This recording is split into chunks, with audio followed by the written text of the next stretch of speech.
अस्सलाम वालेकुम। 8 मई पूरी दुनिया में थैलीसीमिया की आगाही के तौर पे मनाया जाता है।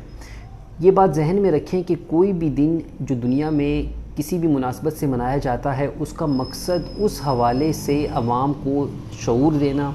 और अगर वो बीमारी के हवाले से मनाया जा रहा है तो उसका सिर्फ़ और सिर्फ मकसद ये होता है कि आम पब्लिक को, अवाम को इस हवाले से शऊर दिया जाए, उस बीमारी की अलामात बताई जाएं, और ये बताया जाए कि इस बीमारी की तशख़ीस के बाद इसका जो ट्रीटमेंट प्लान है या जो इलाज मुआलजे की जो सहूलियात हैं वो कितनी बेहतर हैं और कौन कौन से ज़रिए से आप इसका इलाज कर सकते हैं। तो थैलीसीमिया याद रखें कि एक मोरसी बीमारी है, जिन्याती बीमारी है। जैसा कि बच्चे को अपने वालिदैन से बालों का रंग या उसके बाल सीधे होंगे या घुंघरियाले होंगे, या उसकी आंखों का कलर वालिदैन से जैसे मिलता है, उसी तरह से थैलीसीमिया एक बीमारी है जो कि उसके वालिदैन से बच्चे को ट्रांसफ़र होती है। ठीक है, तो थैलीसीमिया होता कितनी अक़साम का है? तो थैलीसीमिया बुनियादी तौर पे 3 अक़साम का है: थैलीसीमिया माइनर, थैलीसीमिया मेजर और थैलीसीमिया इंटरमीडिएट। अब यहाँ पे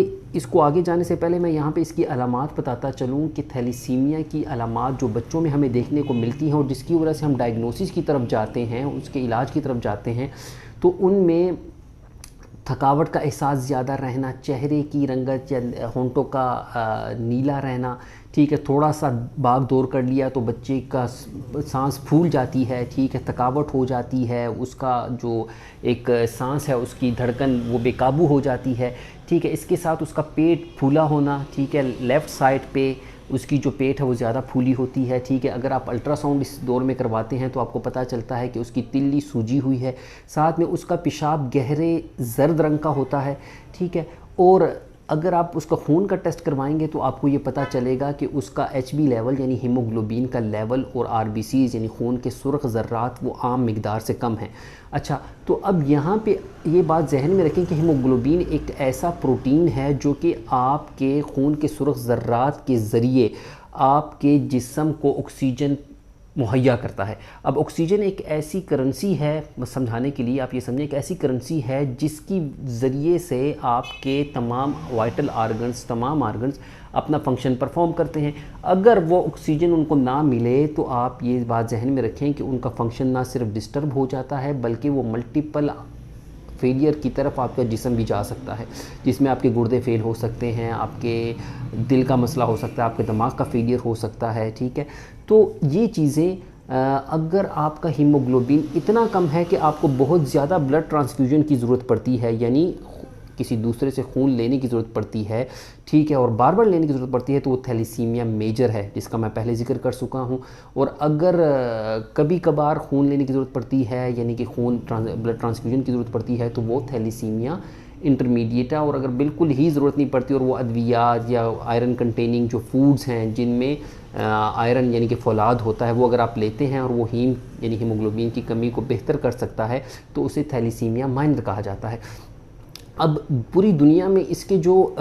ऑप्शंस मौजूद हैं वो स्टेम सेल ट्रांसप्लांटेशन है और उसके साथ आपका ब्लड ट्रांसफ्यूजन है, ठीक है। ब्लड ट्रांसफ्यूजन बहुत आम तौर पे की जाती है, लेकिन स्टेम सेल ट्रांसप्लांटेशन की तरफ बहुत कम लोग जाते हैं, महंगा भी है और उसके साथ साथ उसके अपने कुछ आफ्टर इफ़ेक्ट्स मौजूद हैं, रिस्की है, जिसकी वजह से ट्रीटमेंट इतना नहीं किया जाता। तो यहाँ पे मैं बीइंग होम्योपैथिक डॉक्टर होते हुए भी मैं आपको ये बताता चलूँ कि यहाँ पे होम्योपैथी में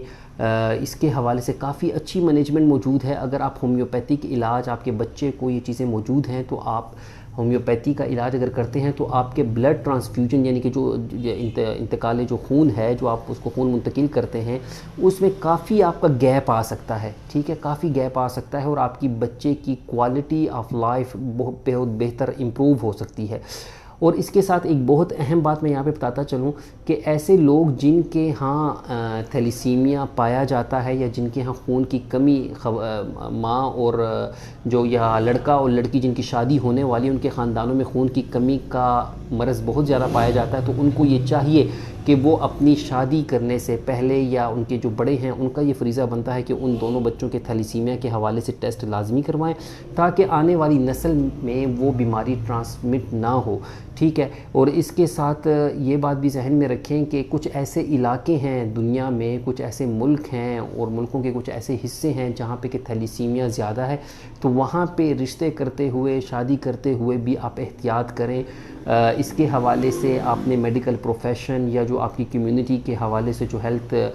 پروگرامز چل رہے ہیں، ہاسپٹلز موجود ہیں، پرائمری ہیلتھ کیئر موجود ہیں، وہاں پہ آپ اس حوالے سے اپنے ڈاکٹر سے لازمی مشورہ کریں، اس کے بعد یہ کریں۔ دیکھیں اگر آپ یہ ٹیسٹ کروا لیتے ہیں تو آپ کی زندگی تو گزر رہی ہے، لیکن آنے والے بچے کو آپ کتنی تکالیف سے بچا سکتے ہیں، اور وہ تکلیف صرف بچے تک نہیں رہتی بلکہ وہ اس کے جو پیرنٹس ہیں اس کو بھی ساری زندگی اسی تکلیف سے سفر کرنا پڑتا ہے۔ اللہ تعالیٰ